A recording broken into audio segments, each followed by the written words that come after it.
دیکھیے نا، اللہ رب العزت نے ہمیں آپ کو بنایا، ہماری تخلیق فرمائی. اب ہماری ضرورت کے سامان کیا ہیں بھائی؟ آنکھیں دی ہیں اللہ نے دیکھنے کے لیے، منہ پھاڑے ہیں کھانے پینے کے لیے، کان لگائے ہیں سننے کے لیے. ٹھیک ہے، ہماری ضرورتیں، ہاتھ پیر دے دی اللہ نے چلنے پھرنے کے لیے، چیزیں پکڑنے کے لیے.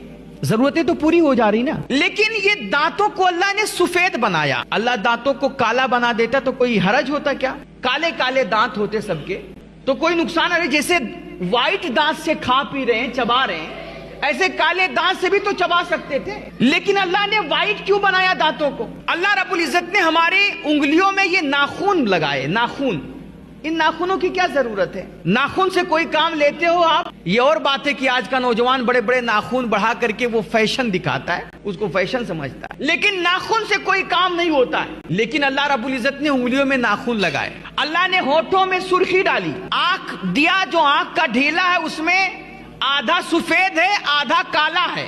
اللہ پوری آنکھ کالی کر دیتا یا پوری آنکھ سفید کر دیتا؟ یہ آدھا کالا آدھا سفید کیوں بنایا؟ اسی طرح ایک اور بات دیکھیے کہ یہ آنکھ سے ہم دیکھ رہے ہیں نا، لیکن یہ آنکھ کے اوپر جو بھاؤں بنی ہوئی ہے ہماری، آپ کی بال کچھ اگے ہوئے ہیں، ان بالوں کی کیا ضرورت ہے بھائی؟ ان بالوں سے ہمارا کوئی آپ کا کام ہوتا ہے؟ اگر یہ بھاؤں چھلا دیں، بال صاف کروا دیں تو کوئی نقصان ہوگا؟ نہیں، کوئی نقصان نہیں، ظاہر میں کوئی کام نہیں ہوتا ان سے. لیکن اللہ نے آنکھوں کے اوپر یہ بال بھی اگا دیے کالے.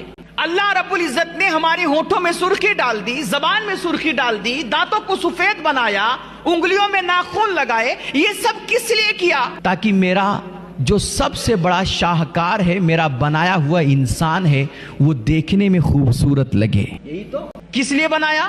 تاکہ انسان خوبصورت دکھے. اچھا چلیے ٹھیک ہے، یہ ناک بنایا اللہ نے چیزیں سونگھنے کے لیے. یہ ناک اٹھا کر کے اگر اللہ ادھر لگا دے تو بھائی سونگھنا ہی ہے، آگے لگے چاہے پیچھے لگے، سونگھنا ہی ہے نا. تو کام تو آپ کا ہو جائے گا، لیکن آپ کا حسن خراب ہو جائے گا، آپ کی خوبصورتی بگڑ جائے گی. اس لیے اللہ رب العزت نے باقاعدگی کے ساتھ انسان کو سجایا سوارا، اور جو چیز جہاں سوٹیبل تھی وہیں رکھی، اور پھر آنکھوں کے اوپر بال اگا دیے، دانتوں کو سفید بنا دیا، انگلیوں میں ناخن لگا دیے. یہ ساری چیزیں اللہ نے اس لیے کی تاکہ میرا بنایا ہوا انسان خوبصورت دکھے. کتنا بڑا ناشکرہ ہے پھر یہ انسان کہ اللہ نے فرمایا کہ تم پر نمازیں فرض ہیں، تم پر رمضان کے روزے فرض ہیں، تو کچھ تو اتنے غافل ہیں کہ فرض بھی ادا نہیں کرتے، اور کچھ یہ ہیں وہ کہتے ہیں بھائی ہم پر 4 ہی رکعت تو فرض ہے تو ہم 4 رکعت ادا کر لیں گے، نفل اور سنتوں کی کیا ضرورت؟ میرے بھائی ضرورت تو تیرے بھاؤں کی بھی نہیں تھی، ضرورت تو تیرے کالے بالوں کی بھی نہیں تھی، ضرورت تو تیرے سرخ ہونٹوں کی بھی نہیں تھی، اور ضرورت تو تیرے سفید دانت کی بھی نہیں تھی. لیکن اللہ نے یہ ساری چیزیں تجھے دی تاکہ تو خوبصورت دکھے.